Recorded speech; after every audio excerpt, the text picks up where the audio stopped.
So, Mark, it's that time again, my friend. I'm here to demand an explanation as to why the dollar is below 140.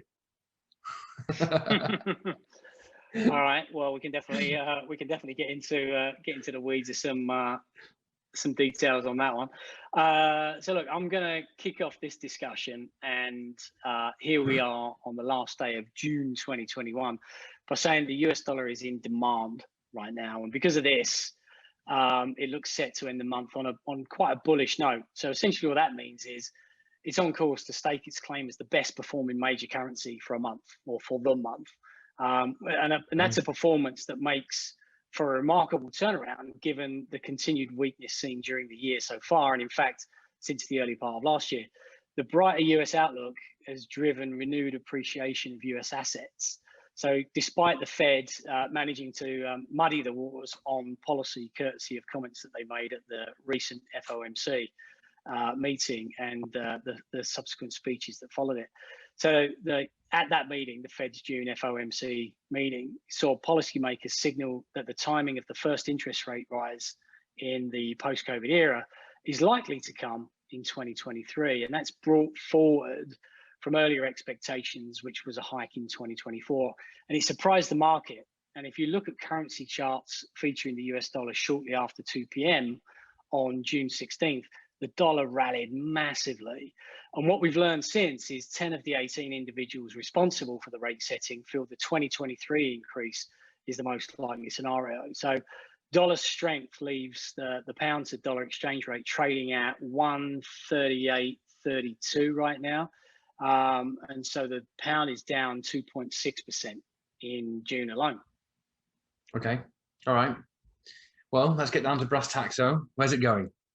Well, I think we've said this before, right? If we get this right every time, then we should really not be having this conversation. We should be in Vegas.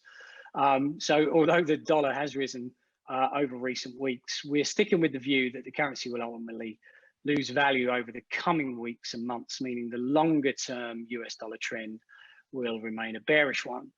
Given where we're at today, we've revised a number of our US dollar FX rate forecasts to show a slightly reduced dollar downside, largely because of the prospect of these earlier than expected interest rate rises.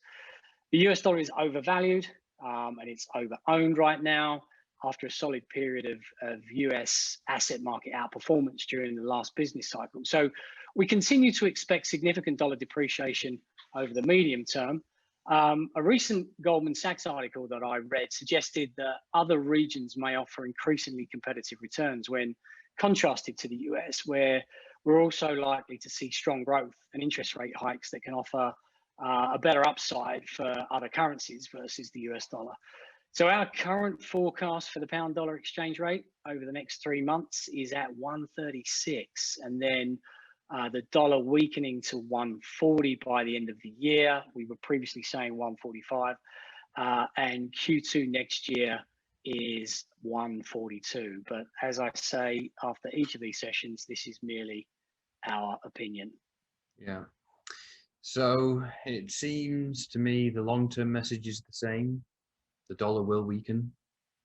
The short term. We certainly think so.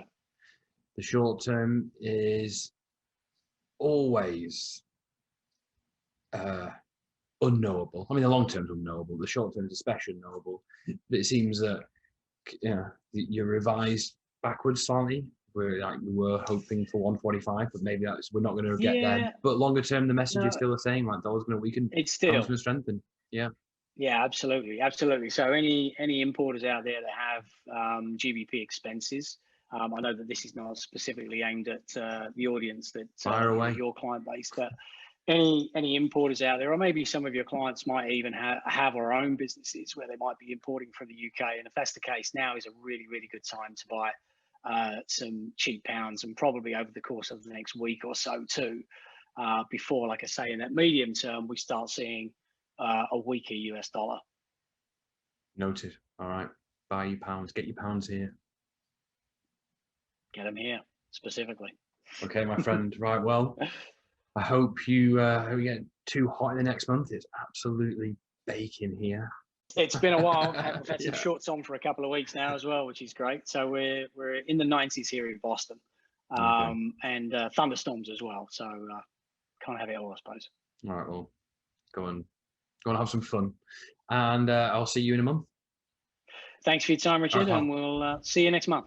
Take care. See you, Mark. Bye-bye. Bye, mate.